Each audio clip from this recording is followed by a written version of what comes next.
So men are really good at capturing the big picture. This is our vision. It's going to be this big. They have outrageous projections, whereas women tend to start, this is where we head today, and they can still paint that vision, but they build up. So my advice for women is like, start with how big this can be. Don't build me up there over time. Don't bury the lead on the 14th slide. Start on the first slide and just say how freaking huge this is.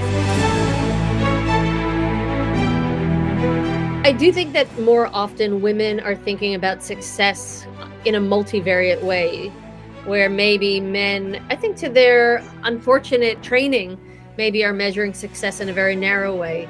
And so I think women might be more oriented to not only can I build a great business with incredible returns, but can I do it in a way that's good for our planet and good for our community? There are subtle and overt messages that women get throughout their entire lives. It starts when they're a baby and they're a child, and that's to stay small. Women are literally told to be smaller, to be quiet, to be a nice girl.